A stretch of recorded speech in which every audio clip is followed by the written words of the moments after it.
Welcome back, my friends, to the Derate the Hate podcast. I am your host, Wilk Wilkinson, your blue-collar sage, calming outrage and helping to navigate a world divided by fog and those who would spread that fear, outrage, and grievance. Each week, I'm sharing stories from my path and using the power of conversation and collaboration with my many great guests. Together, we chart a course toward understanding, bridging divides, and fostering a community where wisdom prevails over discord. Friends, it really is about bettering the world one attitude at a time. We did not create the hate, but together we can derate the hate. The only good thing about a bad attitude is we have the ability as individuals to change it. For me, it starts with gratitude and personal accountability. I am so incredibly grateful that you have taken the time to join me for another powerful DTH episode. Please remember to subscribe and share the DTH podcast with your network of friends. If you would like to support the show, check out the Support Us page on the Derate the Hate website. With that, my friends, let's get to it. Friends, today I've got another incredibly powerful conversation to share with you. Joining me is my friend Rich Harwood, a man whose work and life experience have shaped the way that communities across the country and across the world solve problems and come together. Rich is the founder of the Harwood Institute for Public Innovation, and for more than 30 years he's been leading the charge to help communities rebuild trust, solve shared problems, and deepen people's civic faith. But Rich's journey begins with something deeply personal. Growing up with a chronic illness and feeling like he was not seen or heard. In our conversation, Rich opens up about those early struggles and how they shaped his understanding of hope. He shares how setbacks in life, whether personal or community-wide, can either break us or build us into something stronger. For Rich, those challenges helped him to see the importance of hope as a tool for resilience, something we all need, especially in times of uncertainty and division. But this episode is so much more than just about hope. Rich and I dive into the critical issue of civic engagement and the real, lasting impact of community-led change. We talk about the challenges of building trust, especially when it feels like our society is pulling apart.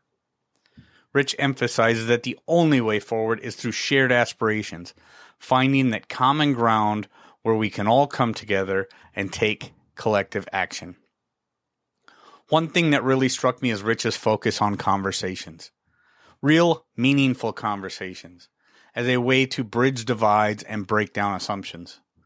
Whether it's a small town issue or a national crisis, Rich, much the same way that I do, believes that the conversations are the key to healing those divides and creating a healthier civic culture. We also talk about the need to turn outward. This is something that Rich teaches through his work at the Harwood Institute. It's the idea that we need to focus not just on our own interests and beliefs, but on what truly matters to others. It's about taking intentional action to create change that reflects the needs of the whole community, not just a select few. Politicians play a role in this too, and Rich challenges them and us to engage in a fundamentally different way, one that fosters environments where communities can solve their own problems. As we wrapped up our conversation, Rich shared a message of hope that really resonated with me. People are yearning for a better path forward. They want to believe that progress is possible, and under the right conditions, people can come together to create something better. It's not always easy, but as Rich says, if we focus on rebuilding trust, having real conversations, and turning outward, we can make it happen. Whether you're interested in civic engagement, community problem solving, or just trying to understand how we can come together in divided times, my friends, this episode is for you. Rich Harwood's insights are not just inspiring, but they're practical, actionable, and rooted in decades of experience. So with that, my friends, here we go. Rich Harwood, thank you so much for joining me on the Derate the Hate podcast, man. I'm just grateful. I've been looking forward to this for quite some time. Thank you. It's really good to be with you, and I really appreciate the invitation. Absolutely, Rich. I was so inspired to when I first started looking into the work that you've done, your history, I was moved. I was very inspired, and I knew right away that you were somebody that I wanted to talk to. So right away, the first thing I want to talk about, Rich, is the idea that your backstory, your childhood story, the idea that you grew up basically from the day that you were born. You were very ill. You had things going on, but you came to a very early awareness of what it is like to be unseen and unheard. And I want to hear. That's where I want to start. I want to hear more about that. Yeah, I appreciate that. When I was born in the early 1960s, I was diagnosed with cystic fibrosis, which back then was a death sentence. My parents were told I had 3 to 5 years to live. They went on a death watch. There was a point at which a doctor turned to my young mom and said, "Face it, he's a lemon." I spent much of my youth and a good part of my young adulthood in hospital beds. And look, I have these vivid memories of all the doctors and nurses and specialists routinely standing around me, always talking about me, but never talking with me. Mm-hmm. And so I had this experience of at a really early age of what it feels to be unseen, unheard, to what it feels like to have your dignity stripped from you, what it feels like to be manhandled and repeatedly violated for medical tests, what it feels like to have a healthcare system that is intended to heal you but do more harm than good, what it was like to watch my parents every day, honestly, be stretched, run out of money, be overwhelmed by this, watching my family as I grew older be overwhelmed by this. And last thing I'll say is, I write a lot about hope now, and it's not an accident, because I learned really early on what it means to really know from experience that tomorrow is likely to be worse than today, not better, and to yearn for a sense of hope, and I know you write about, you're really interested in those things that not only set us back, but how it is that we respond to things that set us back, which I know for you shapes us sometimes more than actually the thing that actually set us back. And that's definitely true for me. That is absolutely right, Rich. And thank you for sharing that part of your life story, because one of the things I do often talk about is it's not what happens to us in life, it's how we react to it that really makes the difference, right? And there's so many things in this world that are outside of our control, and it really comes down to how we're going to react to these things. But I also speak a lot about, and my work with Braver Angels and the We the People's Project specifically within Braver Angels, one of the I guess themes or mottos that we go by is where everyday people get a chance at the podium, right? People that are often spoken of but seldom spoken with. And so there's a lot of parallels there. There's that whole thing of these people that maybe are victims or feel victimized or have been through the most tragic things that a human being can experience. But then the people that are supposed to be doing the bidding for them are speaking of them, but not speaking with them. And the pain, talk about that pain, because that is something I want to unpack more of, and really get people to understand, because it's one of the most tragic things for a human being is to feel unheard, to feel unseen, to feel like an object rather than another human being.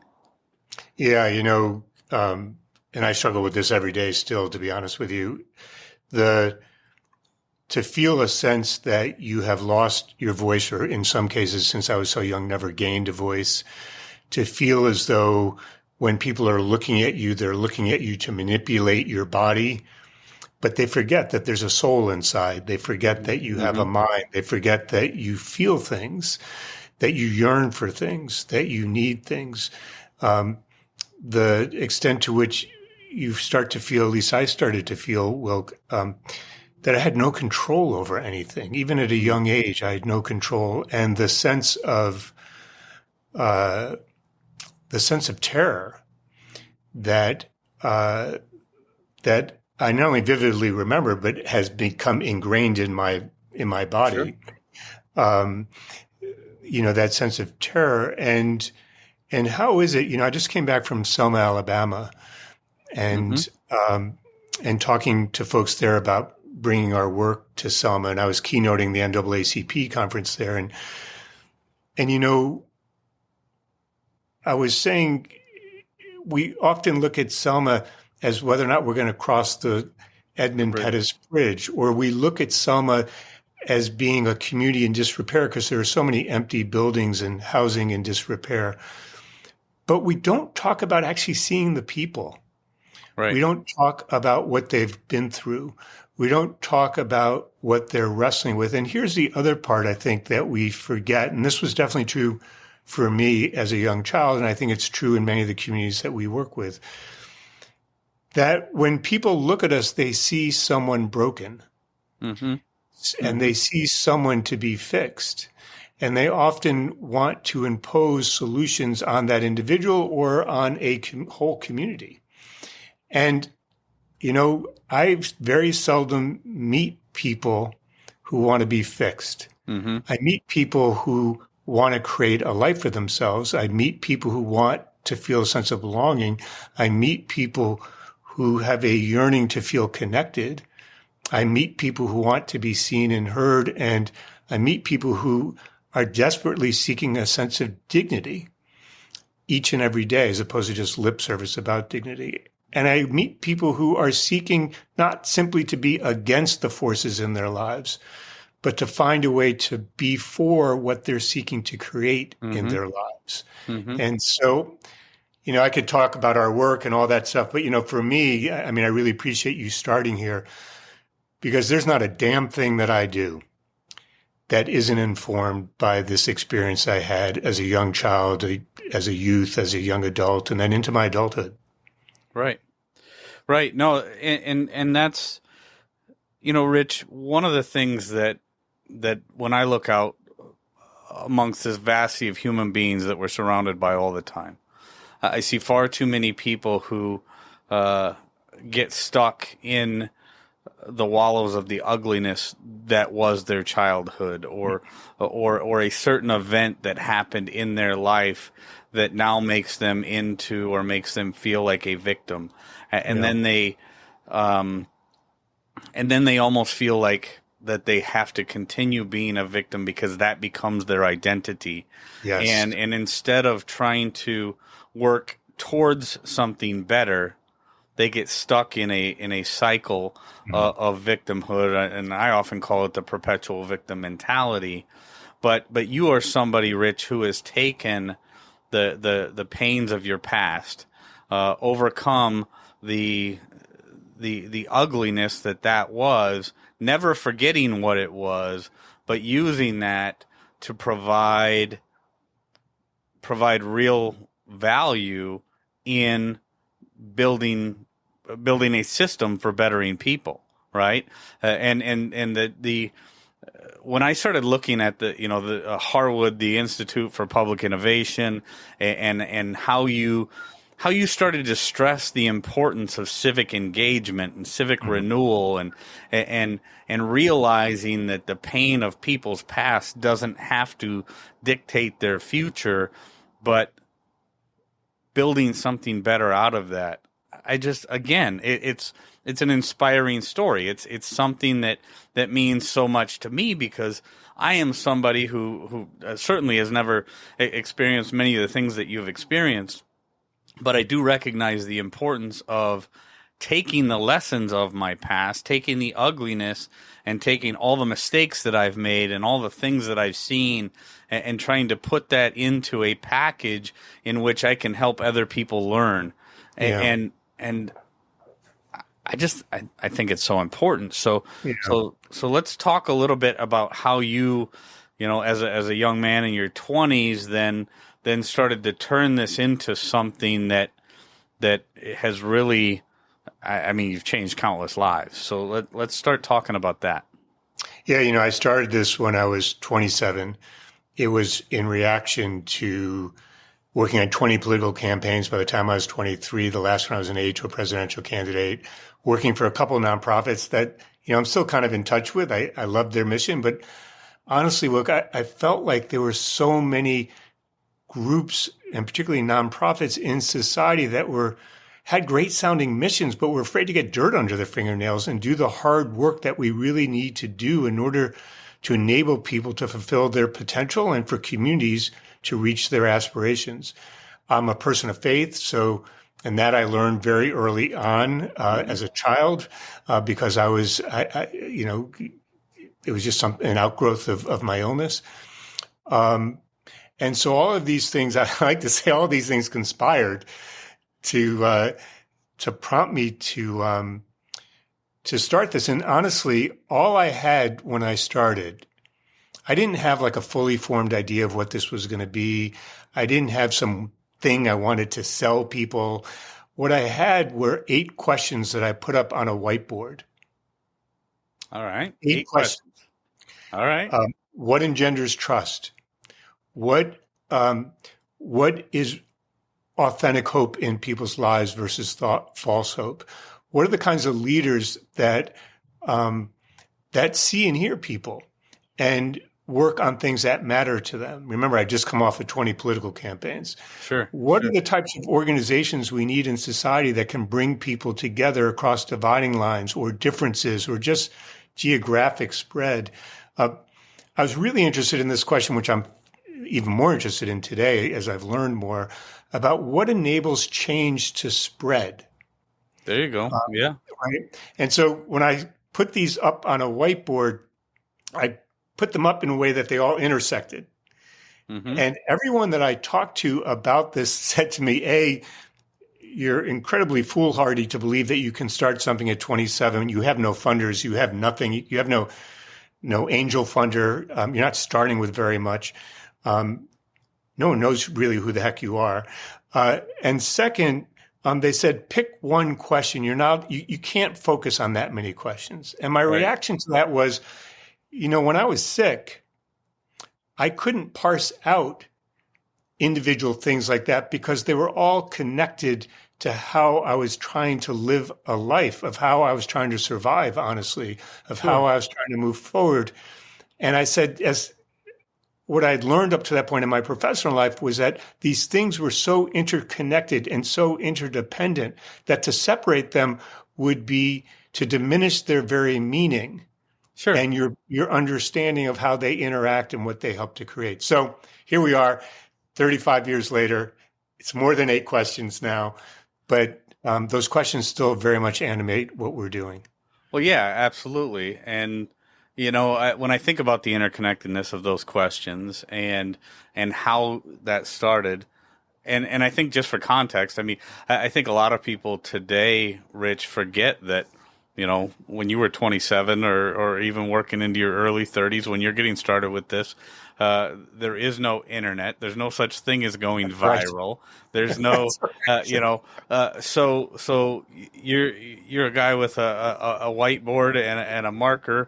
I suppose in some environments, I suppose it was even a chalkboard, right? But you're starting with these questions and asking people, and I love the fact that you started off with what starts, how do we develop trust? Because that's another thing that I think so much today is lacking for people. Mm-hmm. I mean, one of the, people, how do we know what truth is? How do we know what trust mm-hmm. is? What can we trust? What mm-hmm. is truth? And one of the things that I've seen that you write about and you talk about is how people today are angry. They don't know how to compartmentalize these different things and figure out what makes sense, figure out what doesn't make sense, how they can get involved, what community means, how, and that's really where I want this conversation to go, Rich, is for people who feel lost, for people who feel angry, for people who feel unheard. And I think a lot of the lost and angry comes from feeling unheard or being unheard. What is a starting point for those people? Because right now we are in some of the most contentious times that our country has seen in a very, very long time. We're being bombarded. And the reason I brought up the internet thing is twofold. Number one, just the fascinating aspect of the way that you've built this thing without the help of the internet. But number two, today, how different it is. Mm-hmm. And when you are working on those 8 questions for which people said, you can't do 8 questions, you got to pick 1 or 2. People today are trying to figure out their lives. They're trying to figure out themselves. They're trying to figure out their community. They're trying to figure out the country, the world. And they've got 1.5 million different things coming at them faster than we've ever had information coming at us. So I say all that to say this. Where do people get started, and how do they engage without becoming enraged, without becoming frustrated? Mm-hmm. How do they start to build a sense of community, and not only build a sense of community, but become part of that sense of community or part of that community without becoming entirely frustrated by all the other outside influences and outside garbage that's coming at them? Yeah. It's interesting. We're working with Reading, Pennsylvania right now, which 10 years ago was declared the poorest community in all of America. It was predominantly white. It's 70% Latino today. We started doing work with the community there on community-led, community-driven change on education. And we started this a few years ago at the height of the culture wars on education, right? Book banning, debates over critical race theory and DEI, remnants of debates over wearing masks in school, school board recalls, school superintendents being summarily fired, all of that. Some of it's still going on, but this was at the height of it. And everyone again said to us, there's no way that this community can come together. And people in the community told us they're highly fragmented. People feel isolated. They were angry. They didn't feel any sense of possibility. There was little sense of shared purpose. There was little, to your point, there was little trust. And so people said, those conditions plus the culture wars and education, this is a recipe for disaster. You're not going to make any movement. And so here's what happened. First, and this is true for all of our work. First, I think what we focus on is that we have to change the frame of the discussion from one that is political. We're trying to split the difference with people. We're trying to argue over our political views which just locks us in, as you know well, to focusing on what we would call our shared aspirations for our lives and our communities. And it's really interesting, Wilk, when you ask someone about their shared aspirations, they tell you things from their gut that matter to them on a daily basis. Right. That are actionable, doable, and achievable. And as we did this across the community with folks, as they did this, it released them from their anger. It released them from their sense of isolation. It released them from feeling disconnected from one another.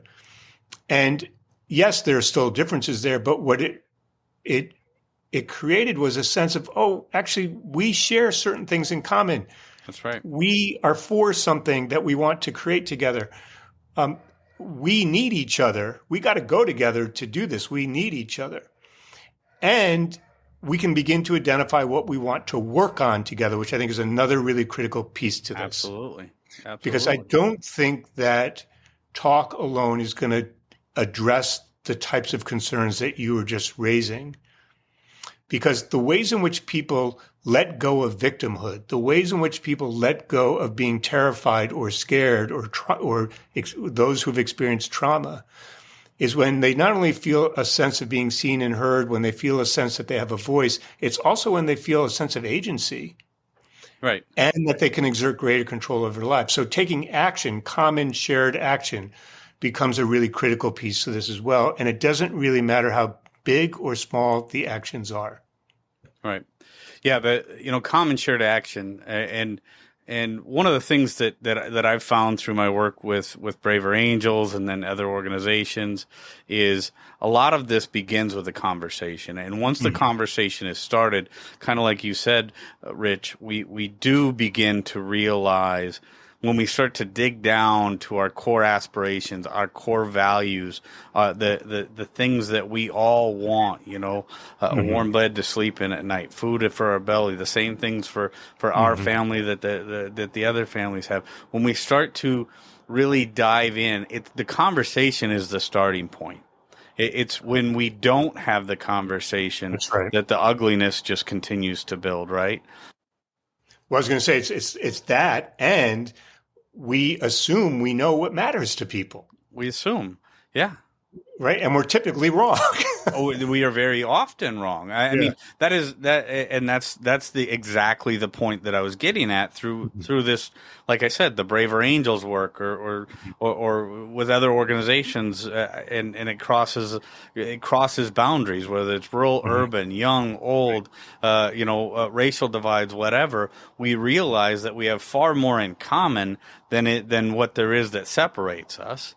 Yeah. We realize quickly that the assumptions that we have made about these other people or the other groups, or I don't care what group it is or who it is, when it's us versus them, we are very often wrong about those of whom that we are imagining, right? It's just like my friend Monica Guzman, she always says, right, is those who are underrepresented in our lives will be overrepresented in our minds or in our imagination.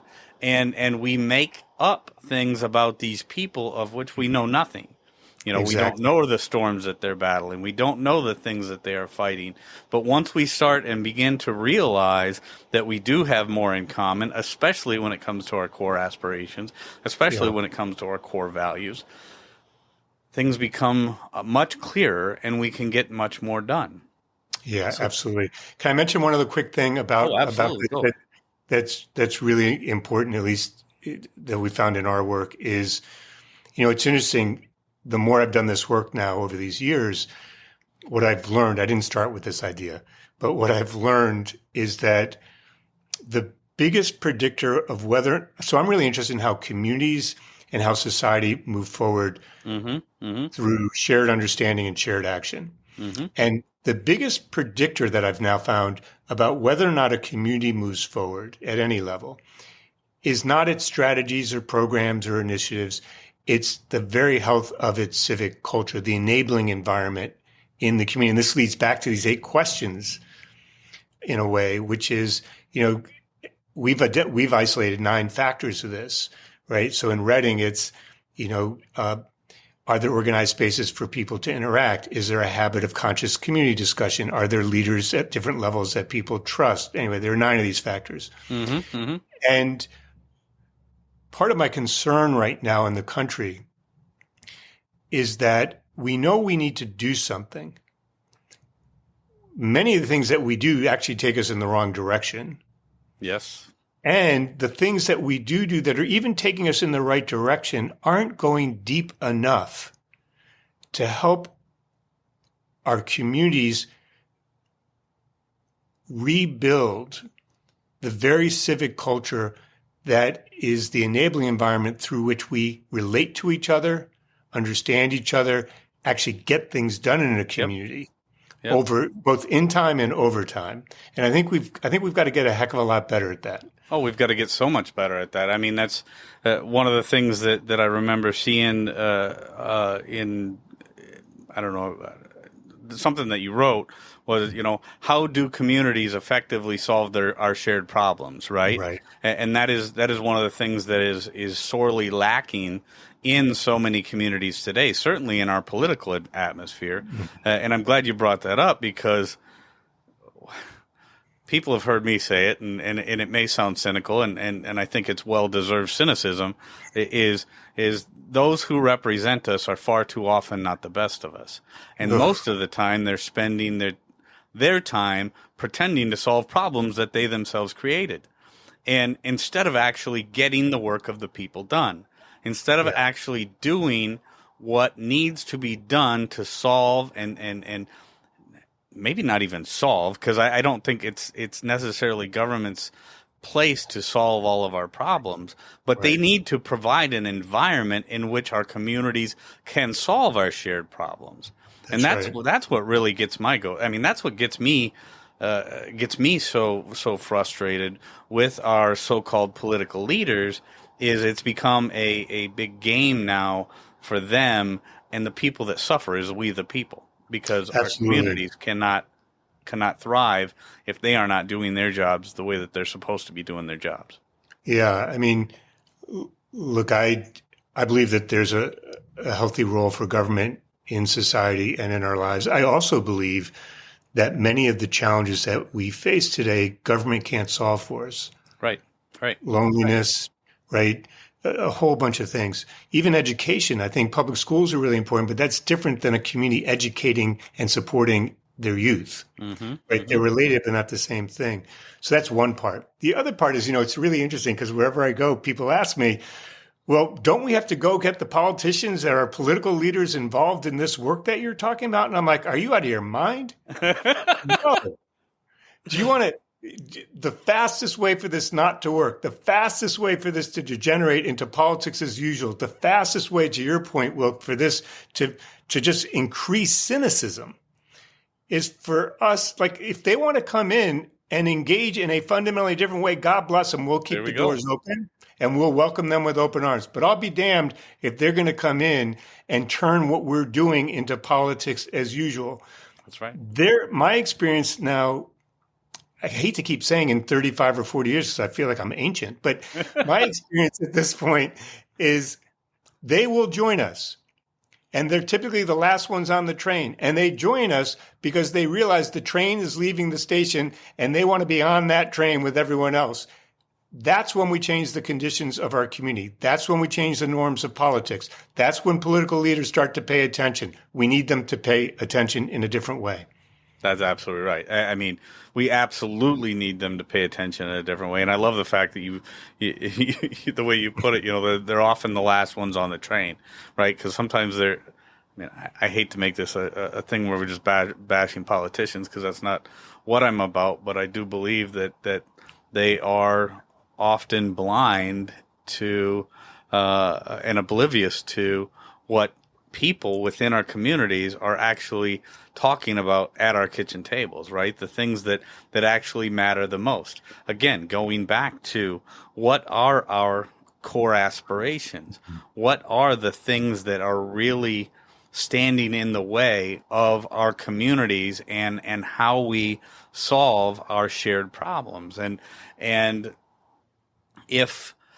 think a lot of it, Rich, really goes back to this internet ecosystem, the desire to get clicks, the desire to get airtime, and I really wish. Okay, so let's change gears because I don't want it to be a politician bashing thing, but so let's change gears a little bit. So let's go back to how do we help our communities solve our shared problems. And I know you've got I think it's called the Harwood practice for turning outward. I know there's a number of different things that you do with the Harwood the Institute for Public Innovation. I know that's just one of them, but what are some actionable things that people can do within their own bubble, within their own sphere, to really make a difference when it comes to solving our shared problems? Yeah. So let me not talk about the Institute, and let me talk more about some approaches that I think are more applicable to your listeners. Obviously, I'd love for people to go to our website, but I'm not here to sell the Institute. We're here to have a conversation. Beautiful. So, first what I would say is we do need to turn outward toward one another. And that is a choice. It sounds really obvious, except if we just replayed the last 5, 7, 8 minutes of things that you said about the conditions of our society, there are so many things that are causing us to turn inward. Yep. Right? Whether it's the internet, social media, fear, whatever it may be. And so when I say we need to turn outward, first and foremost, that's an orientation or a posture or a mindset. Like, do I actually want to turn toward other people and have them in my line of sight? Or do I just want to be inward looking and have my head down and hunker down, which is how many of us are? So one is, I think that's a prerequisite to a lot of this work. Second, I think you mentioned the word sphere, which I think is spot on. I think we have to think, we all believe that we need to be all things to all people. Yeah. And that we have to take on all the burdens of our community. And that means we're nothing to anyone, really. Right. I think what we need to do is both have a little more courage in putting a stake in the ground and a lot more humility about where we are starting. So what I would say about one sphere of influence is, and this is part of our work, we talk a lot about catalyzing and unleashing a chain reaction that inevitably starts small. And if you're intentional about it, you can keep growing it and expanding it into other actions and ripple effects. And eventually it spreads to other areas. But it typically starts small. So that releases us of the burden that we have to do something huge. It makes us accountable for that we have to do something. That's right. With others. And if you can just get things moving, get in motion and get moving, you can actually grow this chain reaction over time. And so what I would say to folks is, A, turn outward, B, understand what matters to people around you, C, get started on something small and grow it over time. And if you can just do those three things, we're in business. You are absolutely right. I could not agree with you more. I mean, that goes right to the point of this podcast, right? Bettering the world one attitude at a time. Right. And then it also makes me think of the thing when you concentrate on the elephant rather than trying to take that elephant one bite at a time, it becomes too overwhelming. You get nothing done. And that's why people retreat. Well, yeah. Yeah. Right? They look at this and say, we can't solve all these problems. Like in Reading, they were saying, we can't solve all these problems, except, Wilk, we have three teams of folks and leaders working together. They're creating transformational systemic change on English as a second language, early childhood education, after school and out of school activities. And now it's spreading to anti-youth violence, economic development, and other things. But they all started incredibly small. It's like a pebble in a pond. I mean, that ripple effect, you just don't know where it's going to go, who it's going to affect, how it's going to affect them, and what small step it might lead them to take. Exactly. So this is another set of principles in our work, which is, as Americans, we love certainty. We love the comprehensive plan, right? 5 years out, 10 years out. I've never seen one of them work. To your point, what I have seen work is people getting in motion, catalyzing, unleashing this chain reaction. And then all of a sudden, a number of things happen. One is you start to discover other allies you never could have imagined or you thought were against you. You begin to take actions together that you couldn't have predicted. And the other thing is all of a sudden your civic confidence starts to grow. So you start to take on other things and the very civic culture around you begins to shift. And there is a serendipity in all this, right? I once wrote a report called Planned Serendipity. Nice. Which is still one of my favorite titles. Right. And one of the things it grew out of was looking at how change occurred. And what we found was you can create the conditions, you can plan the conditions. Sure. But when you do, you're unleashing serendipity. Yes. To your point, you don't know where it's going to lead. That's the beauty of it. Yep. No, that's absolutely right. And that goes one of the things that I always talk about in leadership and the way that we, the primary task or the primary responsibility of a leader is to provide an environment for your people to succeed. right? Hmm. It's not doing it for them. It's not telling Right. them everything to do, but actually providing an environment in which people can thrive and succeed. And obviously you have to give them the tools, you have to give them the training, but it's really up to them to make it happen, and it's up to me as the leader to provide that environment. I think that is so important when we talk about atmosphere and our personal sphere, and how we are going to try and make a difference. And I'll take it back to this podcast and bettering the world one attitude at a time. As we begin to change our attitude, the world Right. around us will begin to change. Right. That's right. And we just, again, that ripple effect, how we build, or that pebble in a pond, and how that those small ripples can turn into big waves. But don't focus on the waves, focus on where you are and get started. Right. And what I've found is that what we need to cultivate more in ourselves in order to do that is we definitely need to be turned outward and understand what really matters to people. The other part, though, that I think is really important here is a level of intentionality. Mm-hmm. That, what I find is that this work is about making choices. Do we put our effort here or here? We can't do everything, and we may not be right. We're not going to be right about everything either. But what I find is that there is a reluctance to engage in intentionality. There's a reluctance because there's a reluctance to make choices, because we don't want to be on the hook. Right. And right, I know you talk a lot about accountability and personal accountability. Yes. And I think one of the things that we talk about at the Institute, we talk about that one of our focuses is to create a culture of shared responsibility at a time when the notions of things being shared between and among us is almost taboo, and where notions of responsibility are almost taboo. Right. Right.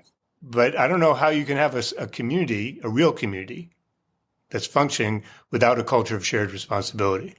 No, that's absolutely right. That's absolutely right. I mean, when it comes to us personally, I think the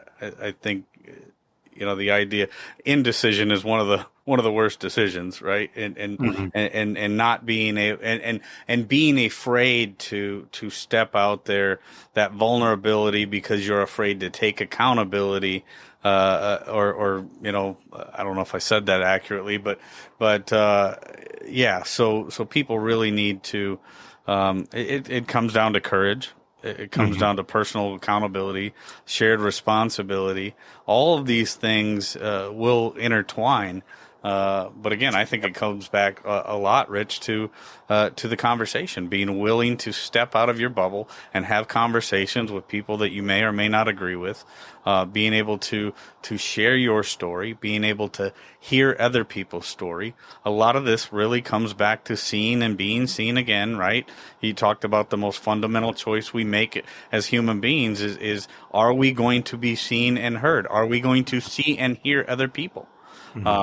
I think all these things are just intertwined. I don't think any of these things are entirely too complicated, but I just think I think people just need to get started. I think people just need to get started, realize how important community is, realize that it's only through our community, only through our shared responsibility, that we are going to come to terms with and find ways to cure our shared problems, right? This is phenomenal stuff. This is excellent stuff. Yeah, here's the good news. Give me the good news, man. Give me the good news. Round us out. I know we're at the end of our time. What's the good news? Wherever I go, so I'm on this speaking tour now, our work has spread to all these different places. Wherever I go, whatever it is, when people see that there is a different path that we can take forward, they step forward. Not everyone at the same time, not everyone at the same pace, not everyone has the same civic confidence. Some people have experienced trauma and things that where more and more trust is going to need to be built in order for them to step out and step forward. But the good news is that, and I don't say this in a Pollyannish way, I say this actually in a really practical way. that people know that we need to get on a different path. They know that we need to address things that matter to us. They know that we need to create a greater sense of belief and hope in ourselves and in one another, that we can come together and get things done. We don't always know how to do it or where to find that path. But actually, there are lots of examples of how to do that. So I think part of our thing is, how do we tap into this deep yearning that I think exists, which I think is really just part of being human. Yeah. And the fact that we have to go together and be together, and we're not meant to go it alone. We need each other. We need each other. So I actually think I'm very, I wouldn't say optimistic, I'm very hopeful about where we can go, and the extent to which I think people from, as you know really well, the extent to which it doesn't matter who you vote for. People are people by and large, and under the right conditions, as you've said, we can find ways to go together. I think that's absolutely right. I think it's beautiful when people see that there's a better path forward, they'll step forward. It comes down to courage. It is so important. You're right.